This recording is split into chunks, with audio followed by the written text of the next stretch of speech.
जिस जन्म में भगवान शिव का श्राप प्राप्त हुआ था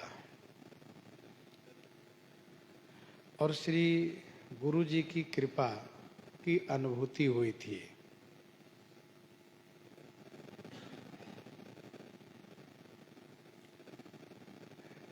श्री काकभूषुंडी जी कहते हैं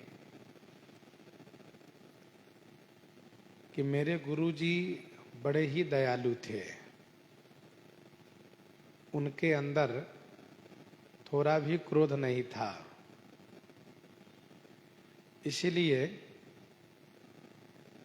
वे पुनः पुनः मुझे समझाने का प्रयास करते थे, लेकिन मैं नीच जो ठहरा। नीच लोगों की प्रकृति होती है कि जिनसे उनको बड़प्पन प्राप्त होता है, पहले वह उन्हीं को नष्ट करता है। जैसे धूम अग्नि से उत्पन्न हुआ और जब उसे मेघ पद प्राप्त हुआ, जब वह धूम मेघ बना तो वह सर्वप्रथम अग्नि को ही बुझा देता है। जो धूली है, मार्ग में पड़ी हुई हमेशा अनादर सहती रहती है। सभी के पद प्रहार को सहती रहती हैं, परंतु जब उसे पवन ऊपर उठाता है तो सर्वप्रथम वह पवन देव को ही भर देती है। यद्यपि धूम और धूली दोनों की ऊर्ध्व गति प्राप्त होती है, फिर भी उसमें जो नीचता है वह नीचता बनी रहती है। आगे कहते हैं, सुनु खगपति अस समुझि प्रसंगा, बुध नहीं करही अधम के संगा। बुध नहीं करही अधम कर संगा। सुनु खगपति अस समुझि प्रसंगा।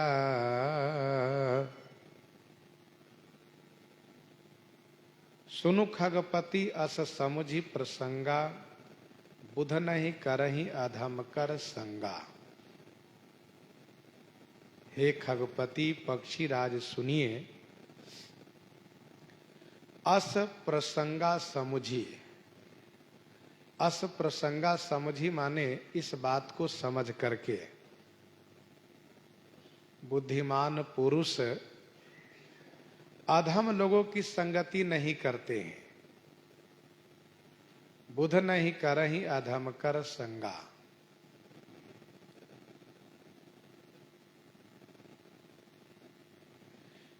यह बुद्धिमानों का लक्षण है कि वे अधम लोगों की संगति नहीं करते हैं, क्योंकि उन्हें मालूम है कि उस अधम की संगति करने से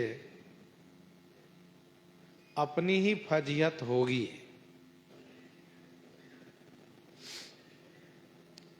सुनहु असंतन केर सुभाऊ। सुनहु असंतन केर सुभाऊ, भूलेहु संगति करिए न काऊ। क्यों? क्योंकि तिनकर संग सदा दुखदाई, जिमि कपिलहि घालई हर हाई। भगवान श्री रामचंद्र जी ने कहा कि कभी भी असंत की संगति नहीं करनी चाहिए, क्योंकि उनकी संगति हमेशा दुखदाई है। जिस प्रकार से कपिला गौ हर ही गौ की संगति करती है तो मार खाती है,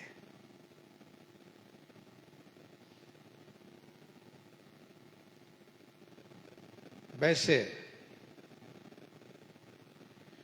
श्री राम जी ने ही कहा, बरुभल बास नरक कर ताता, दुष्ट संग जनि देई विधाता। बरुभल बास नरक कर ताता, दुष्ट संग जनि देई विधाता। जिस प्रकार से संतों की संगति से उत्कर्ष प्राप्त होता है,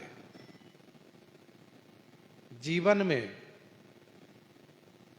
कल्याण मार्ग प्रशस्त होता है, उसी प्रकार से दुष्टों की संगति से अपकर्ष प्राप्त होता है और बड़ी हानि होती है। इसीलिए स्वामी श्री प्रियादास जी महाराज ने भक्तमाल जी के अंतिम कवित्व में भगवान श्री कृष्ण चंद्र जी से प्रार्थना करते हुए कहा, प्रभु जो आपके श्री चरण से विमुख हैं, कृपा करके उनका मुख मुझे मत दिखाइए। यदि मैं पापी हूं तो उस पाप का दंड मुझे और प्रकार से दीजिए। मुझे सब दंड स्वीकार है, चाहे अग्नि में जलाइए, जल में डुबाइए, जितनी पीड़ाएं हैं सब दीजिए, लेकिन आपके श्री चरण से जो विमुख है उनकी संगति हमें मत दीजिए, क्योंकि तिनकर संग सदा दुखदाई। तो श्री कागभूषुंडी जी कहते हैं कि बुध नहीं करहि अधम कर संगा। गोस्वामी श्री तुलसीदास जी महाराज इसीलिए संत और असंत का लक्षण वर्णन किए हैं, गुणों को वर्णन किए हैं, जिससे कि लोग पहचान करके संतों के गुणों को ग्रहण करें और असंतों के दोषों को परित्याग करें। अर्थात जिनमें संत का लक्षण हो उनसे संगति, उनकी संगति करें, और जिनमें असंत का लक्षण हो उनसे दूरी बनावे, क्योंकि संग्रह त्याग न बिनु पहचाने। संग्रह त्याग न बिनु पहचाने। कवि कोविद गावहि अस नीति, खल सन कलह न भल नहीं प्रीति। खल सन कलह न भल नहीं प्रीति। कवि कोविद गावहि असी नीति। कवि, कवि वह जो कविता बनाते हैं, और कोविद माने पंडित। वह कोविद जो उस कविता का व्याख्यान करते हैं। श्री कागभूषुंडी जी कहते हैं कवि और कोविद दोनों असनीति गावही, ऐसी नीति का गायन करते हैं। अर्थात कविता बनाने वाले और कविता को व्याख्यान करने वाले दोनों ऐसी नीति का गायन करते हैं कि खालसन कलह न भल नहीं प्रीति। खालसन माने खलों से, कलह माने झगड़ा करना अच्छा नहीं है, और न प्रीति करना अच्छा है। खालसन कलह न भल नहीं प्रीति। खलों से न तो कलह करना अच्छा है और न प्रीति करना अच्छा है। जब हम खालों के लक्षण जिसमें देख लें, पा जाए हमें, और हम परख लें कि इनमें खल का लक्षण है, तो उनसे न झगड़ा करना चाहिए और न प्रेम करना चाहिए। कवि और कोविद इस नीति को गाते हैं कि खलों से न झगड़ा करना अच्छा है और न ही प्रीति करना अच्छा है। तो हमें क्या करना चाहिए? ऐसे लोगों के साथ क्या बर्ताव करना चाहिए? न हम उनसे झगड़ा करें, न उनसे हम प्रेम करें, तो क्या करें? तो श्री काकभूषुंडी जी कहते हैं, उदासीन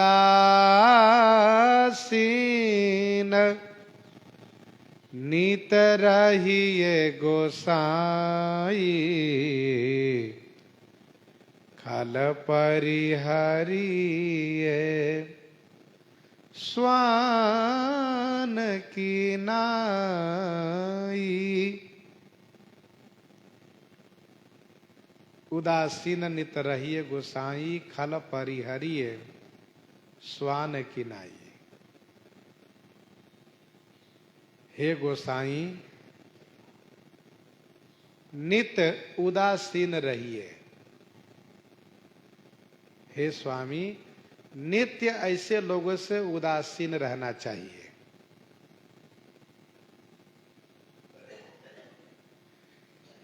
खल परिहरिए स्वान की नाई। खलों को स्वान माने कुत्ते की तरह परित्याग करना चाहिए। खल परिहरिए स्वान की नाई।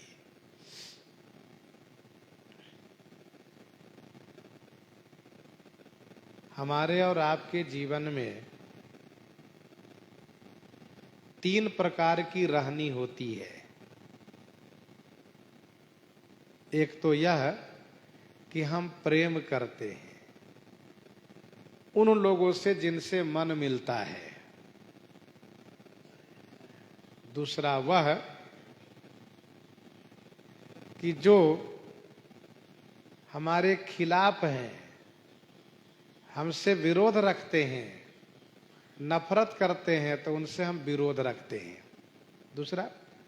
और तीसरा वह है कि जिनसे हम न प्रेम करते हैं न विरोध करते हैं, उदासीन रहते हैं, कोई मतलब नहीं रखते हैं।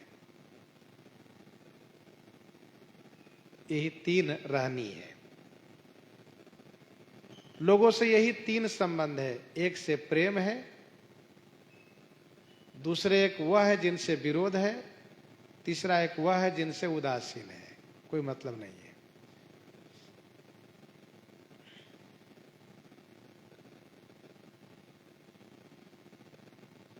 हम खल से उदासीन रहें,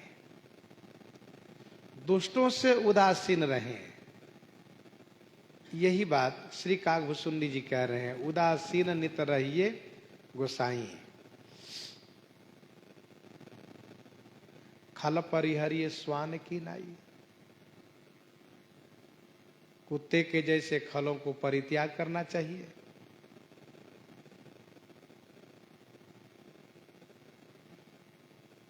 कुत्ते की तरह क्यों कहा गया? तो इसलिए कहा गया क्योंकि कुत्ते की प्रकृति होती है, यदि उनसे प्रेम करेंगे तो वह शरीर चाटता है,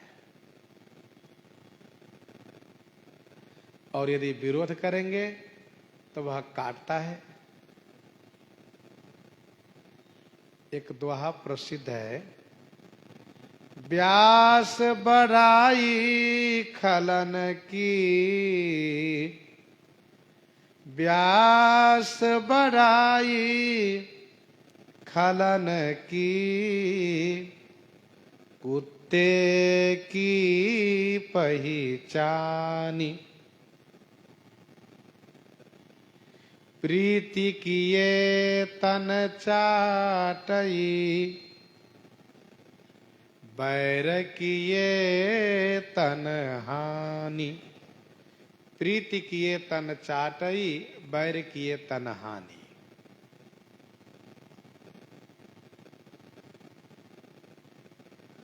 कुत्ते और चांडाल की एक जाति कही गई है। इसलिए कुत्ते के स्पर्श होने से, कुत्ते के स्पर्श होने से, कुत्ते के छू जाने से नहाना चाहिए, स्नान करना चाहिए, यह विधि है।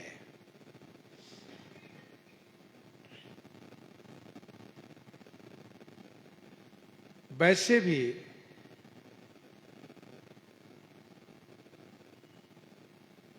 एक बुद्धिमान व्यक्ति कह रहे थे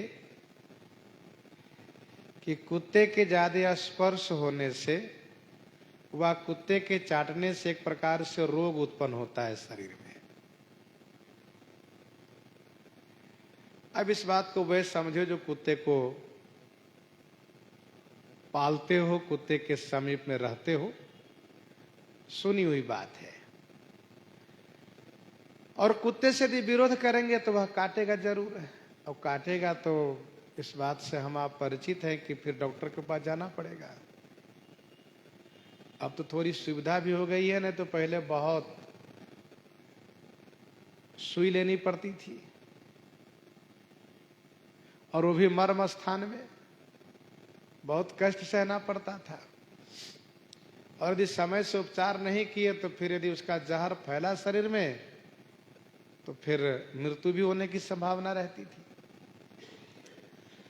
तो श्री काकभूषुंडी जी कहते हैं कि उदासीन नित रहिए गोसाई, अखल परिहरिये स्वान की नाई। कुत्ते के जैसे खल को परित्याग करना चाहिए, उनसे उदासीन रहना चाहिए। न प्रेम करो और न दुश्मनी करो।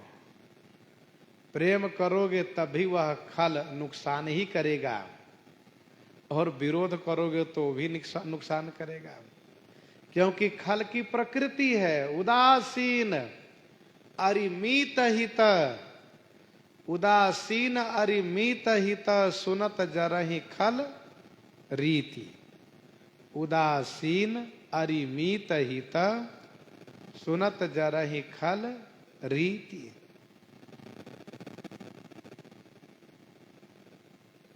इतना कहने के बाद श्री काकभूषुंडी जी आगे कहते हैं, मैं खल हृदय कपट कुटिलाई,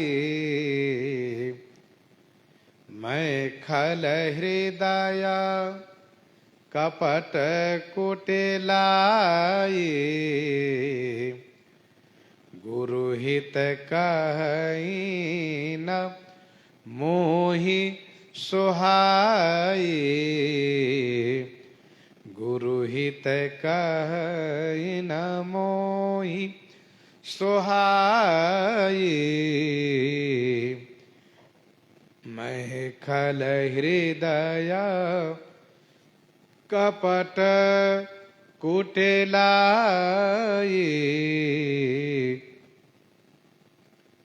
मैं खल था, हृदय से कपटी था और कुटिल था। गुरुहित कहि न मोहि सुहाई। मेरे गुरुजी हित की बात कहते थे, परंतु मुझे उनकी बात अच्छी नहीं लगती थी।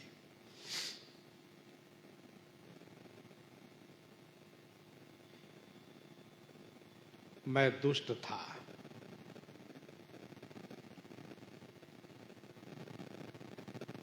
फिर भी गुरुजी मुझे समझाया करते थे, पुनि पुनि मोहि सिखाव सुबोधा।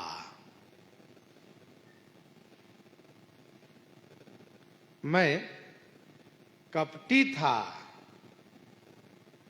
फिर भी गुरुजी महाराज मुझे पढ़ाया करते थे। बाहिज नम्र देखि मोहि साई, विप्र पढ़ाव पुत्र की नाई।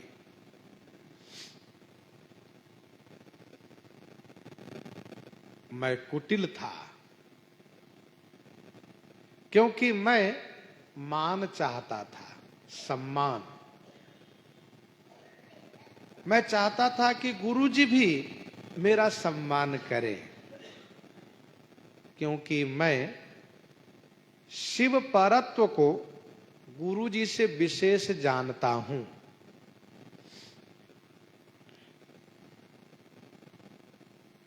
तो गुरुजी से मैं इस प्रकार से सम्मान चाहता था। गुरुहित कहै न मोहि सुहाई। गुरुजी हित की बात मुझसे हमेशा कहते थे, लेकिन मुझे उनकी बात अच्छी नहीं लगती थी। फिर क्या हुआ, एक बार हर मंदिर जपत रहेऊ शिव नाम, गुरु आयऊ अभिमान ते, उठे नहीं कीन्ह प्रणाम, उठे नहीं कीन्ह प्रणाम। एक बार हर मंदिर जपत रहेऊं शिव नाम। एक बार की बात है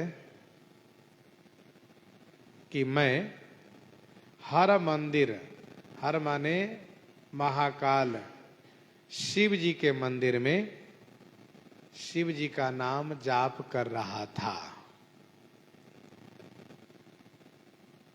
उसी समय में गुरुजी महाराज का आगमन हुआ। गुरुजी महाराज आए, लेकिन अभिमान के कारण उठी नहीं कीन प्रणाम। उठ करके मैंने प्रणाम नहीं किया।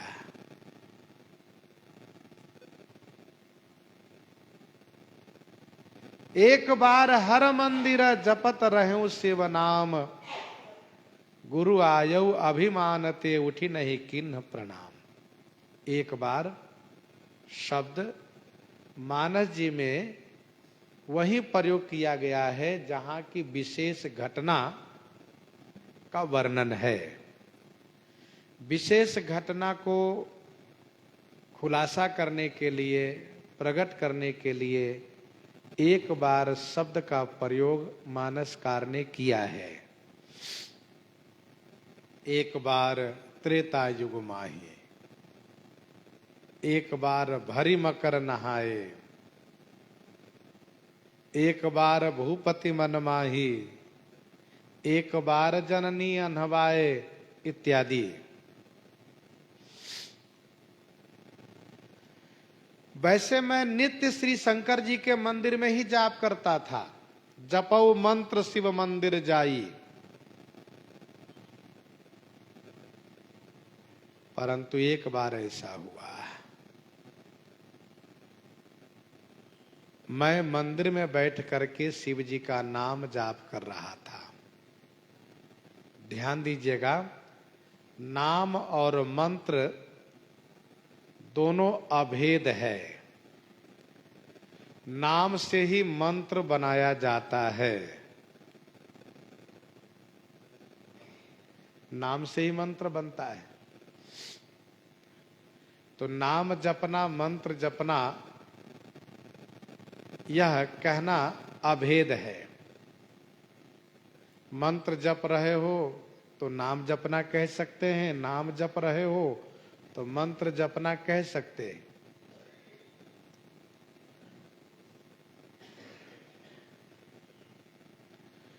मंत्र की महिमा विशेष है, यह सत्य है, क्योंकि मंत्र में गोपनीयता है, नाम प्रकट है। पर मंत्र में महिमा विशेष है तो उसका नियम भी विशेष है। मंत्र जाप का नियम है, विधि है, और नाम प्रकट है, तो उसमें नियम का यदि पालन न भी हो तब भी फल अवश्य प्राप्त होगा।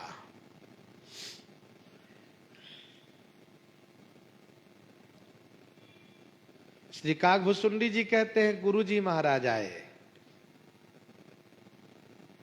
ऐसा नहीं था कि मैं शिव जी के ध्यान में मग्न था और मुझे गुरु जी का आना पता नहीं चला, ऐसा नहीं था।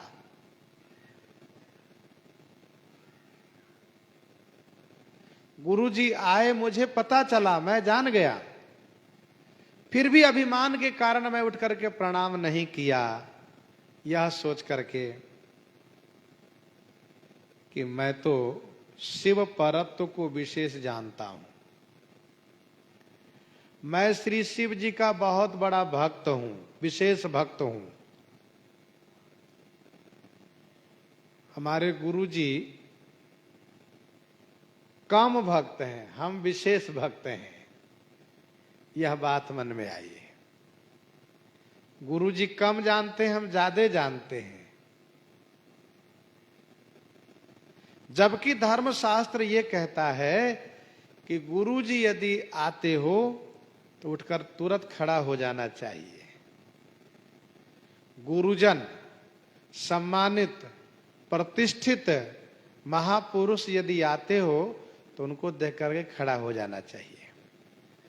भले ही मंत्र जाप कर रहे हैं, लेकिन गुरु जी के आगमन पर आचमन करके खड़े हो जाना चाहिए, यही विधि है। ऐसा नहीं कि गुरु जी आए हम बैठे हैं, ऐसा नहीं होना चाहिए। गुरु जी बैठ जाए तभी बैठना चाहिए, अथवा तो गुरु जी वहां से चले जाए तब बैठना चाहिए। तो धर्मशास्त्र यही कहता है। लेकिन श्री काकभूषुंडी जी कहते हैं कि मेरे हृदय में दोष था, मैं गुरु जी की बराबरी करता था, उनसे ईर्ष्या करता था, उनका विरोध करता था। मन ही मन तो मैं नित्य विरोध करता था, और मैं चाहता भी था कि गुरु जी की मृत्यु हो जाती तो फिर मेरी बड़ी प्रतिष्ठा हो जाती।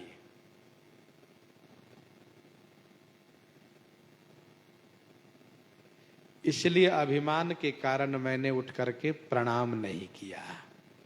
गुरु जी आए, लेकिन मैं उठ करके प्रणाम नहीं किया। गुरु जी भगवान के समान है।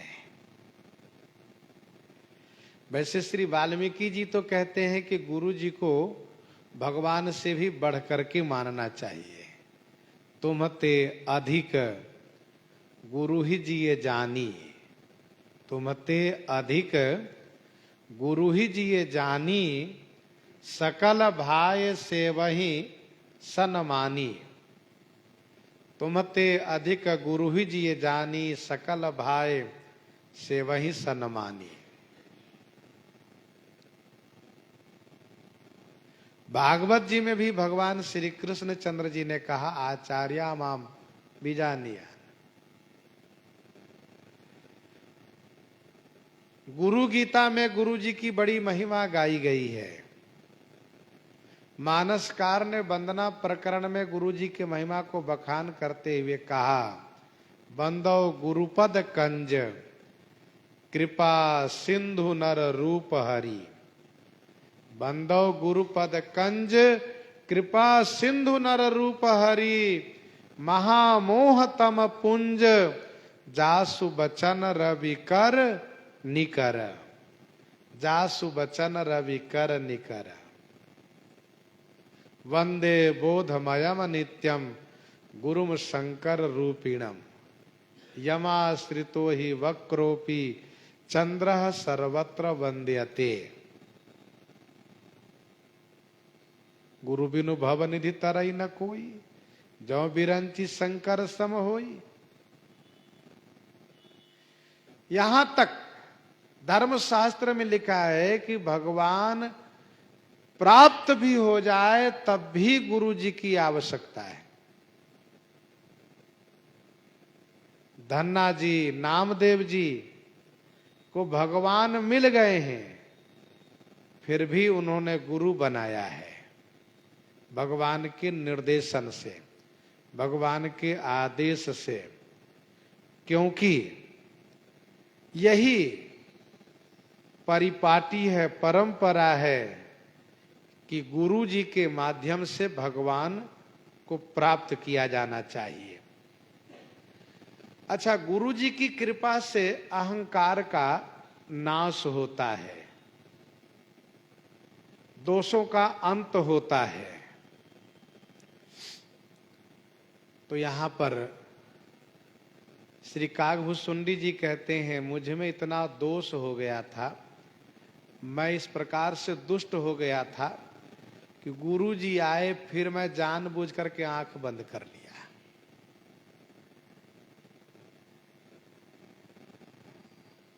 और शिव नाम जपना शुरू कर दिया, यह सोच करके कि मैं तो शिव जी का बड़ा भक्त हूं, लेकिन मेरे शिव जी को मेरा यह व्यवहार अच्छा नहीं लगा। श्री शंकर जी की भौहें टेढ़ी हो गई, वे तो गुस्सा में आ गए। सो दयाल नहीं कहे कछु, उरन रोस लवलेस। अति अघ गुरु अपमानता, सही नहीं सके महेश, सही नहीं सके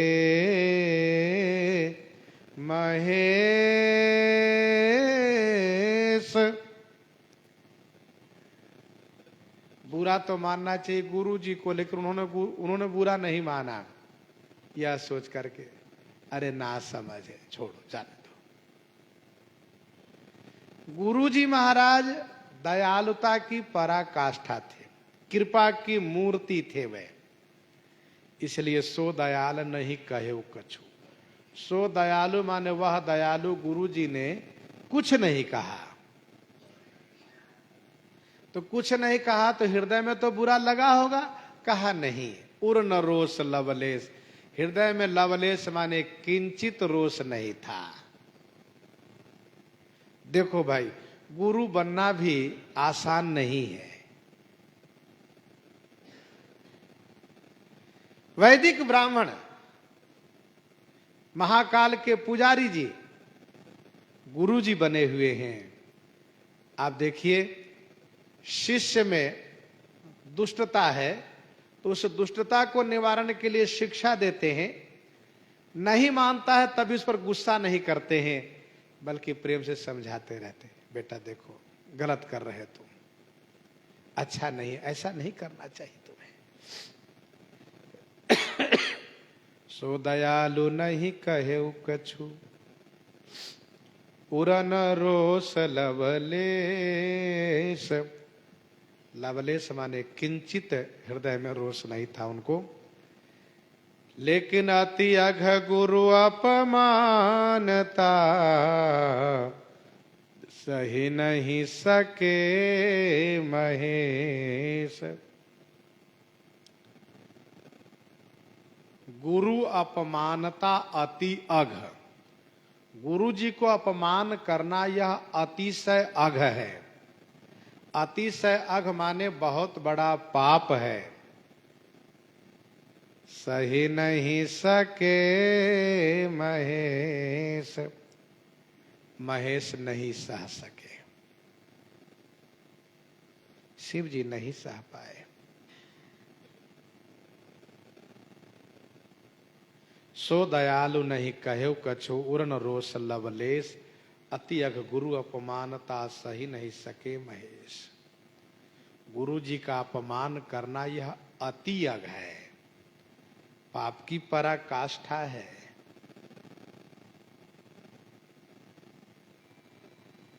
जिस प्रकार से श्री राम जी अपना अनादर सह लेते हैं, लेकिन भक्त का अनादर नहीं सहते हैं। जो अपराध भगत कर करई, राम रोष पावक सो जरई। उसी प्रकार से भगवान शिव हैं, ये अपने भक्तों का अनादर नहीं सह सकते।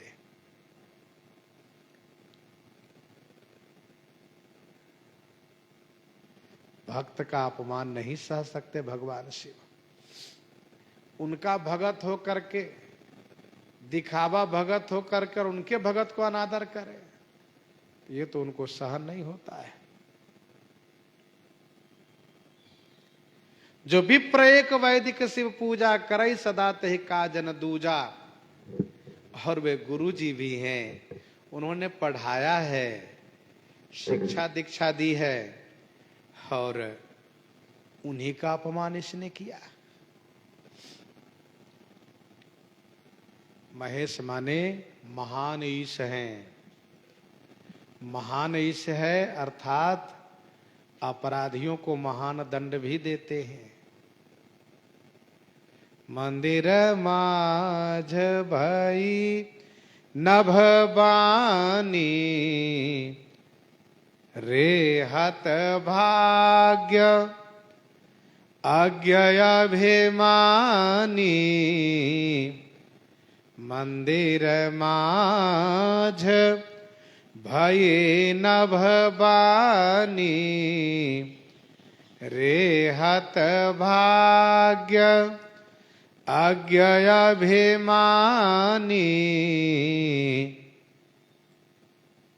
मंदिर माझ, माझ माने में, मंदिर में। नभवानी भई माने आकाशवाणी हुई। क्या आकाशवाणी हुई? रेहत भाग्य, अरे वो भाग्यहीन, अज्ञानी, अभिमानी,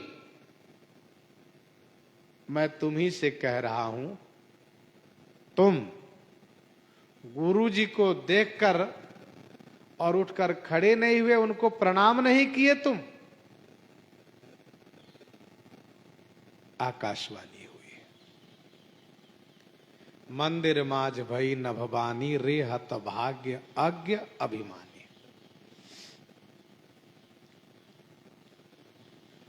नभवानी, आकाश से जो वाणी होती है उसको कहते हैं नभवानी, आकाशवाणी।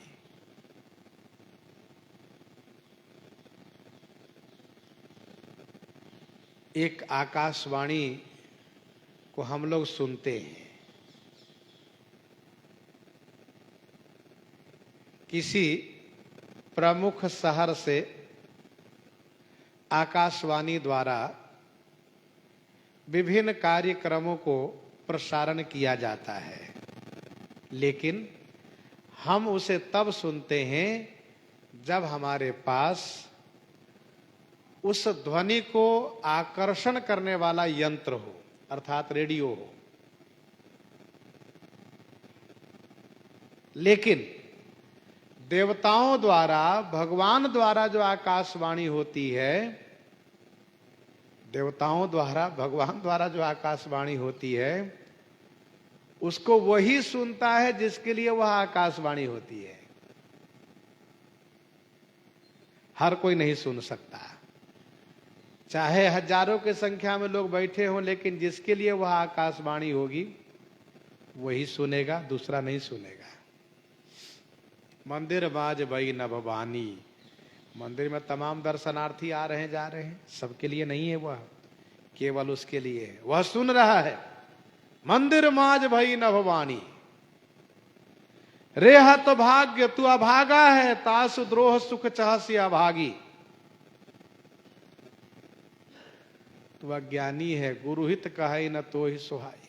मोहि सुहाई। गुरुहित कहे न मोहि सुहाई, तो अज्ञानी है, अभिमानी है, तुमने गुरुजी को प्रणाम नहीं किया। सुनो, तुम कह सकते हो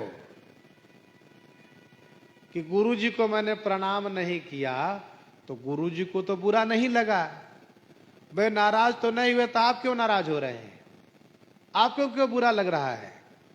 तो भगवान शिव उसका स्पष्टीकरण कर रहे हैं। कहा सुनो, यद्यपि तब गुरु के नहीं क्रोधा, यद्यपि तब गुरु के नहीं क्रोधा, अति कृपाल चित सम्यक बोधा, अति कृपाल चित सम्यक बोधा। यद्यपि तब गुरु के नहीं क्रोधा, यद्यपि तब माने तुम्हारे गुरु जी को क्रोध नहीं है। यद्यपि तुम्हारे गुरु जी को क्रोध नहीं है, उनको क्रोध नहीं आता है, उनको बुरा नहीं लगता है। क्यों? क्योंकि वे परम संत हैं, परम साधु हैं, परमार्थ विंदक हैं, शंभु उपासक हैं, हरि निंदक नहीं है वे। तुम्हारे गुरु जी का चित्त अति कृपालु है और उनके चित्त में सम्यक बोध है। अति कृपालु चित्त सम्यक बोधा, अतिशय कृपालु माने दयालु हैं और उनके चित्त में सम्यक माने परिपूर्ण बोध है। बोध माने ज्ञान है, सम्यक ज्ञान है।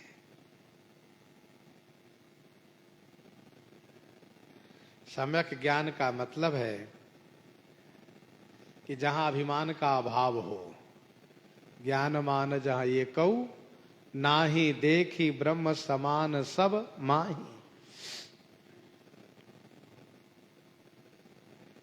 तुम्हारे गुरुजी भले नाराज नहीं हुए, तुम पर क्रोध नहीं किए, तुमको दंडित नहीं किए, लेकिन मैं तो तुम्हें दंडित करूंगा, क्योंकि यह मेरा मंदिर है।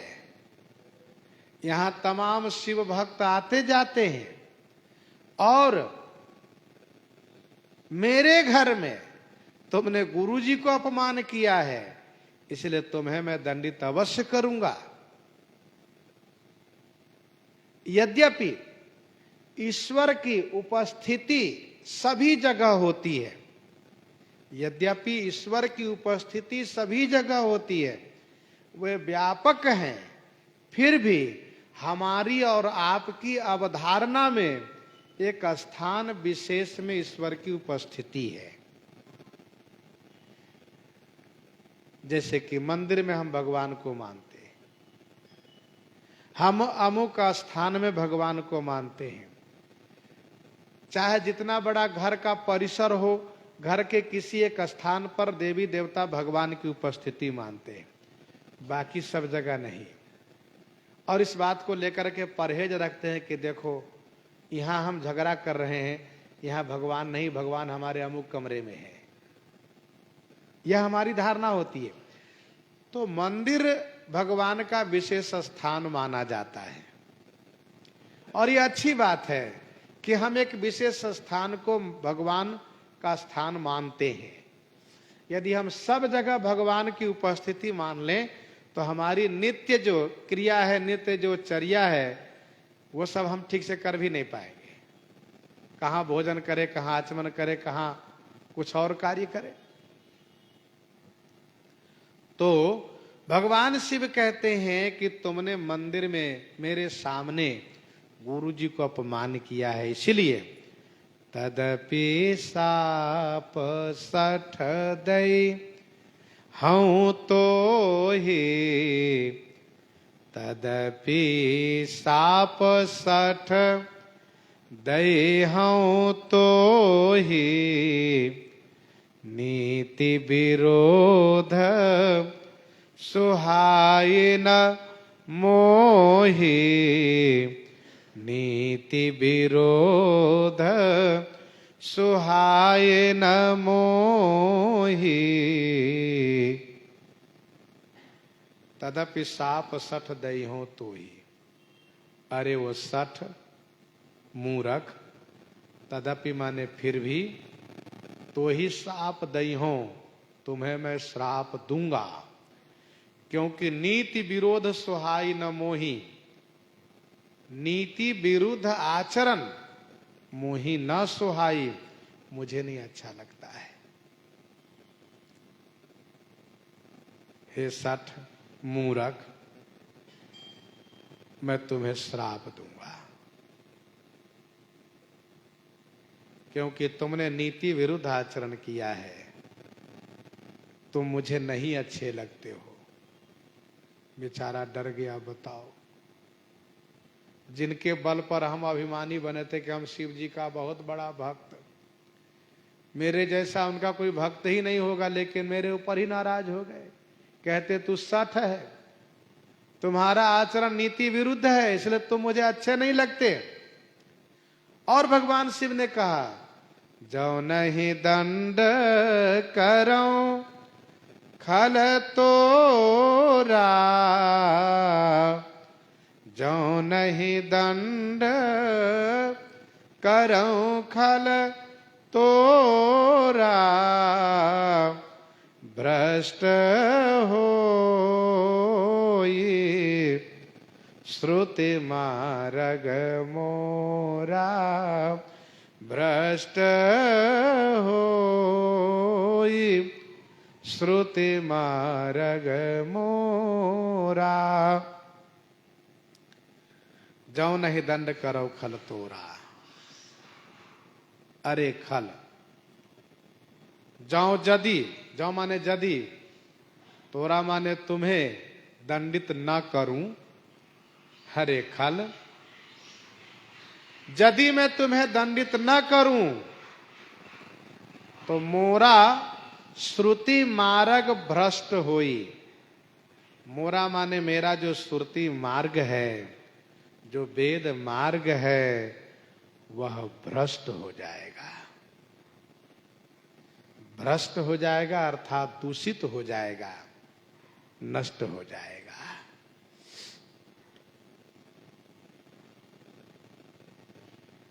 गुरु और शिष्य की एक मर्यादा है, तुमने उस मर्यादा को नष्ट किया है।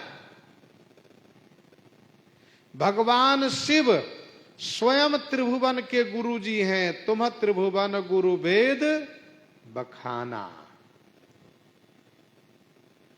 तुम त्रिभुवन गुरु वेद बखाना।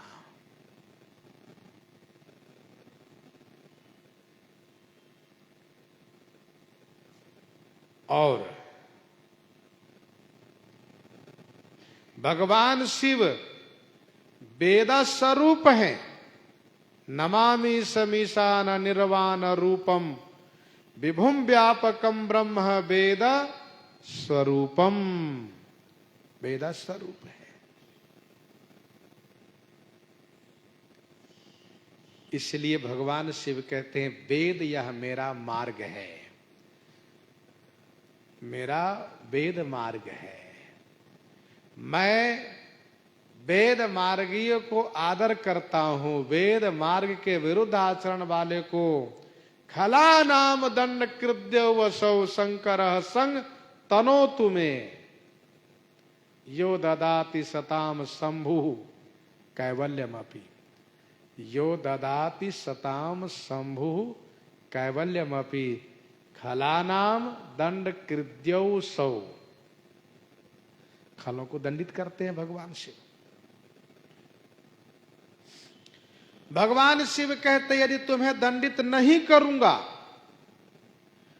तो शैव लोग नास्तिक हो जाएंगे, शैव लोग नास्तिक हो जाएंगे।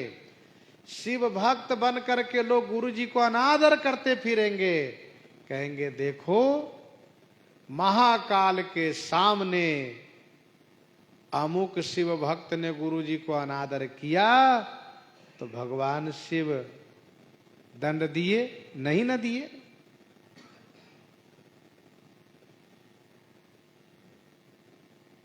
इसलिए हम भी गुरु जी को अनादर करें, क्या फर्क पड़ेगा। ये शैव लोग में नास्तिकता आएगी।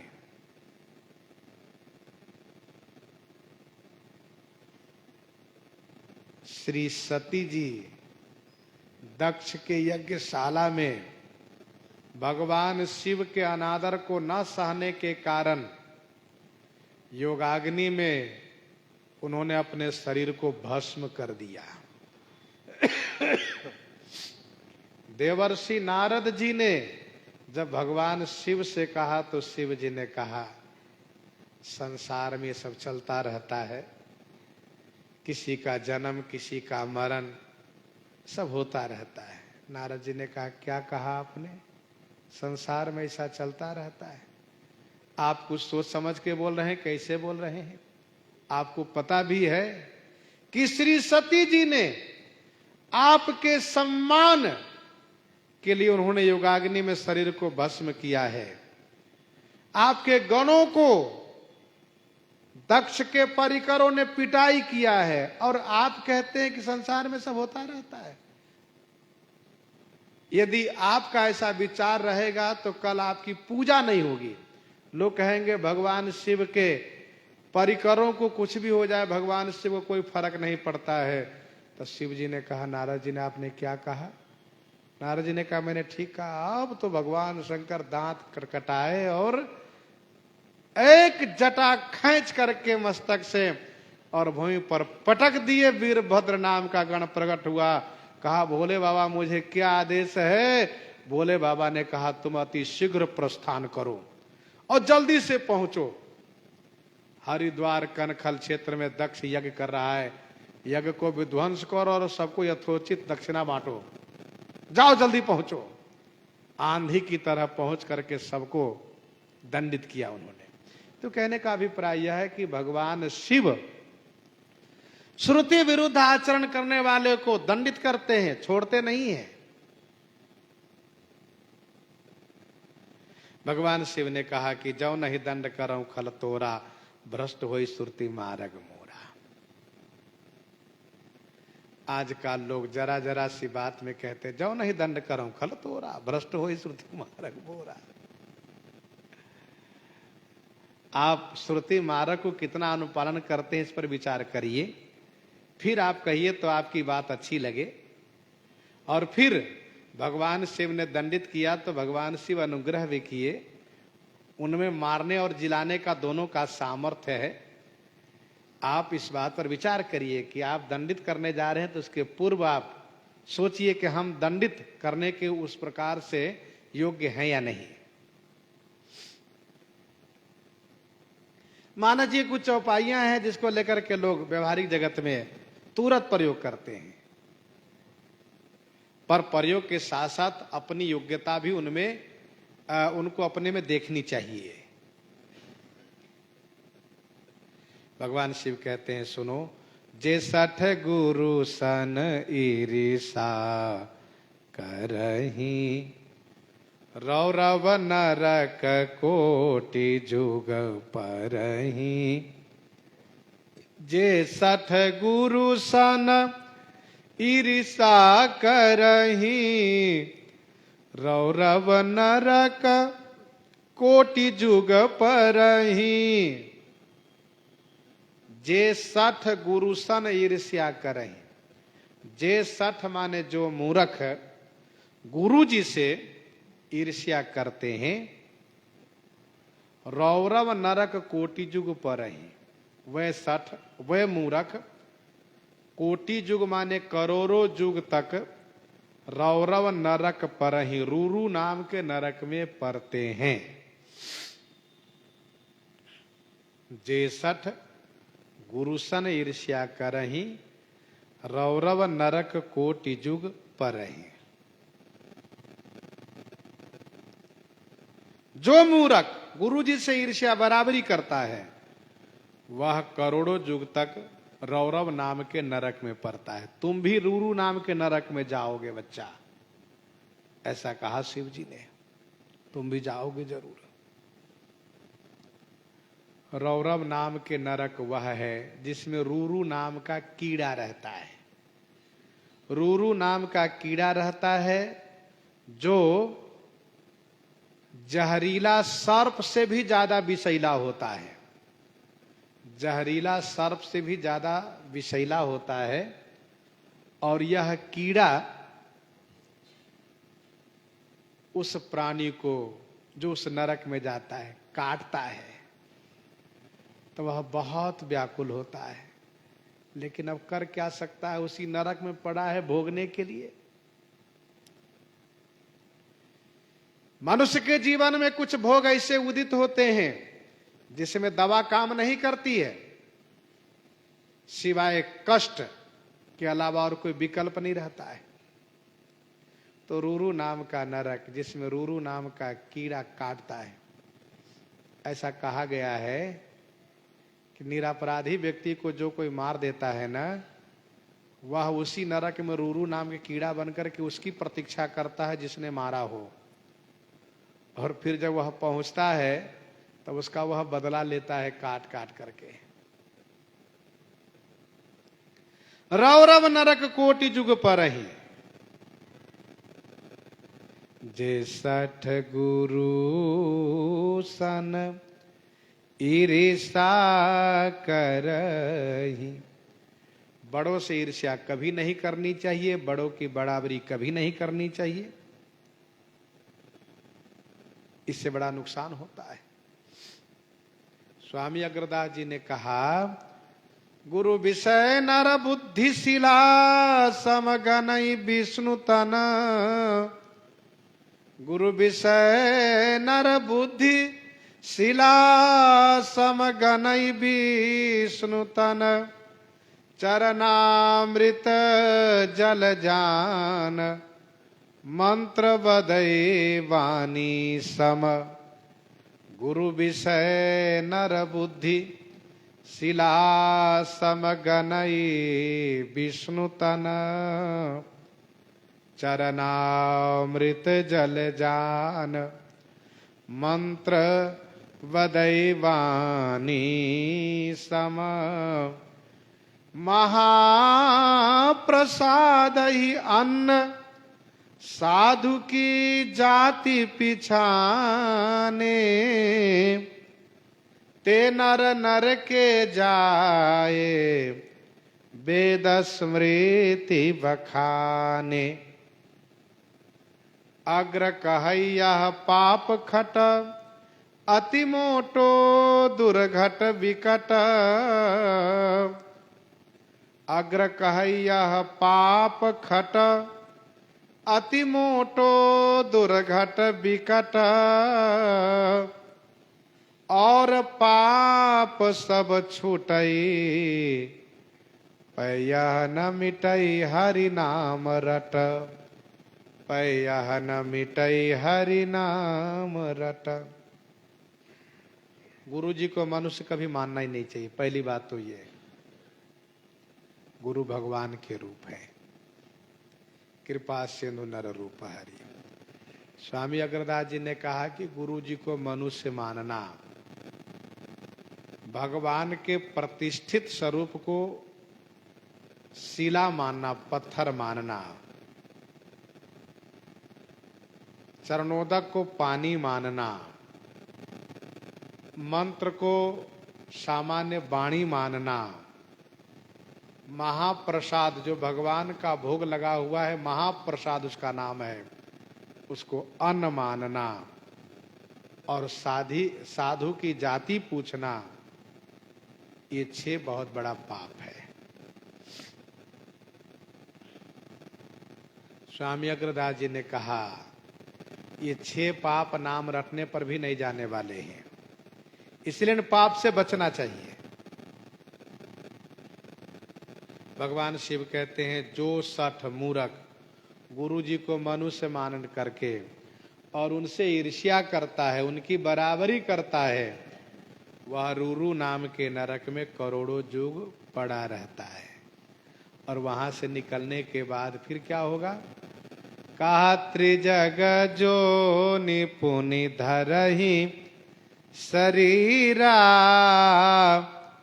अयुत जन्म भरी पावहि पीरा। त्रिजग जो निपुनि धरहि शरीरा। पुनि माने फिर, त्रिजग जोनी, त्रिजग जोनी में शरीर धारण करता है।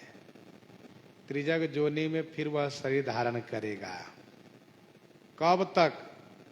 कहा अयुत जन्म भरी पावहि पीरा। अयुत जन्म भरी, अयुत माने 10,000, अयुत माने 10,000, 10,000 बार जन्म लेना पड़ेगा उसको, और 10,000 बार जन्म लेने में वह पीड़ा सहेगा। त्रिजग जोनी, त्रिजग जोनी का मतलब है पशु पक्षी जन्म होना, जो आड़े रहते हैं, तिरछा रहते हैं। मनुष्य सीधा खड़ा होता है, पशु है तिरछा खड़ा रहता है, पक्षी भी तिरछी ही रहती है, इसलिए उसको त्रिजग कहा गया है। त्रिजग जो तिरछे हो। श्रीमद् भागवत जी के 3 स्कंद के 10वें अध्याय में, श्रीमद् भागवत महापुराण के 3 स्कंद के 10वें अध्याय में त्रिजग जोनी का 28 भेद वर्णन किया गया है। कितना? 28 भेद वर्णन किया गया है। इन पशु पक्षी कीड़े मकोड़े का 28 भेद वर्णन किए गए। भगवान शिव कहते हैं, गुरु जी से ईर्ष्या करने वाले को, तुम जैसे व्यक्ति को, तुम्हें भी रूरू नाम के नरक में पड़ा रहना पड़ेगा। वहां से निकलोगे तो पशु पक्षी जन्म मिलेगा और 10,000 बार जन्म लेना पड़ेगा। गर्भवास का पीड़ा, जन्म का पीड़ा, मरण का पीड़ा और रोग व्याधि बीमारी का पीड़ा। पशु पक्षी है, बोल नहीं सकते, इसलिए जो पीड़ा होगी, जो कोई कष्ट होगा, उसको सहकर पीड़ा सहना पड़ेगा। और सुनो, तू बैठा रह गया ना, इसलिए बैठे रहसी अजगर इव पापी। बैठे रहेसी अजगर इव पापी। सर्प होहि खलमल मति व्यापी। सर्प होहि खलमल मति व्यापी। बैठ रहसी अजगर इव पापी। सर्प होई खलमल मति व्यापी। अरे पापी, तू अजगर इव बैठी रहसी, अजगर के जैसा बैठा रहा। गुरुजी आए, तुम हिला डोला भी नहीं। अरे खल, तेरी मति में मल व्यापी, मल माने पाप व्याप्त हो गया है, इसलिए तू सर्प होई, तू अजगर बन जा। तू अजगर हो जा, अजगर। ये मेरा श्राप है तुम्हारे लिए। और तो रूरू नाम के नरक में जाएगा ही, त्रिजग जोनी में जन्म लेगा ही, 10,000 बार जन्म लेगा। लेकिन अभी तुम पहले अजगर बनो, सांप।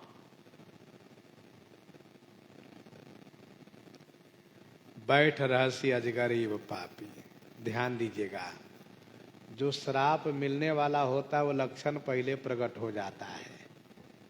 जो श्राप मिलने वाला होता है वह लक्षण पहले आ जाता है।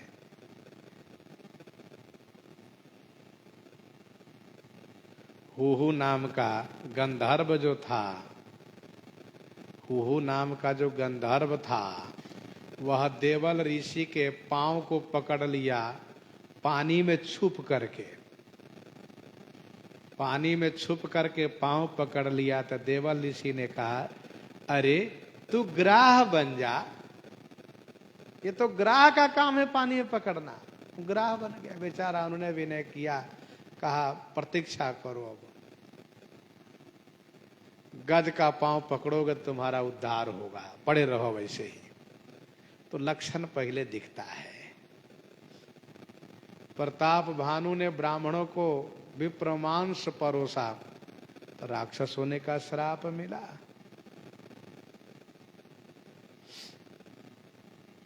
अजगर सांप की एक प्रजाति है अजगर, वह भारी शरीर वाला होता है और कुछ कर नहीं सकता, जहां रहता वहीं पड़ा रहता है। श्वास से वन में विचरण करने वाले पशुओं को खींच करके खा लेता है, पड़ा रहता, पचाता रहता है। ये अजगर की प्रकृति है। निरुद्यम होता है, स्थूल शरीर होता है, भारी शरीर उसका होता है।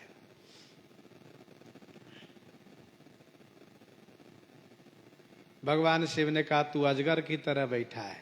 अजगर हिलता डोलता नहीं, और सांप तो हिलता डोलता है, तुरंत फन दिखाता है, पूंछ हिलाता, लेकिन ये बिल्कुल शांत बैठा रहता है। पर इसकी सांस में आवाज भी बहुत होती है।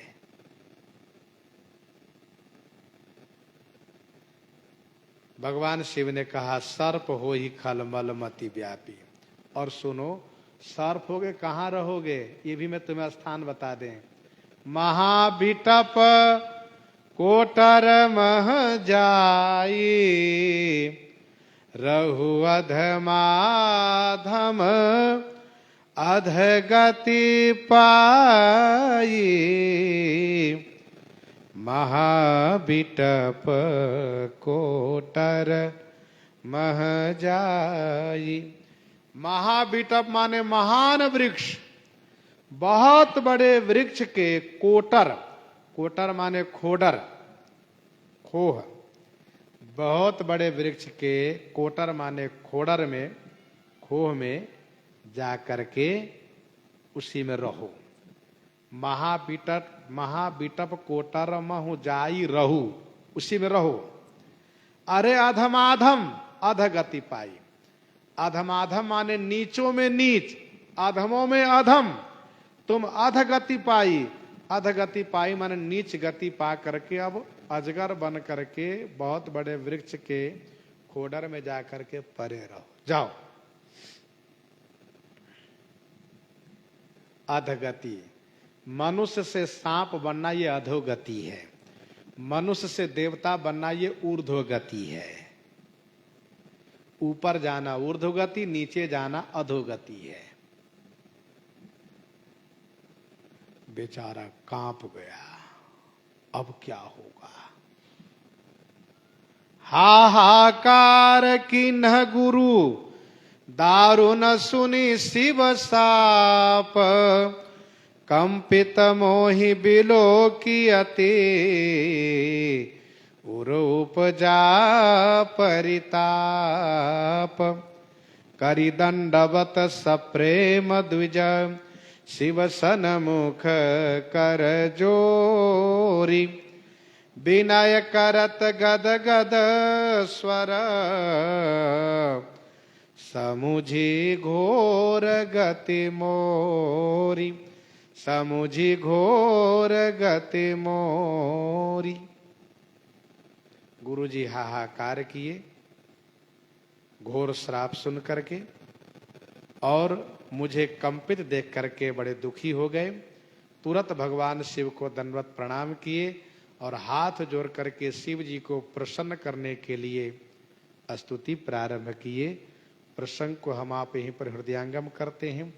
आइए श्रवण करते हैं श्री भक्तमाल जी से।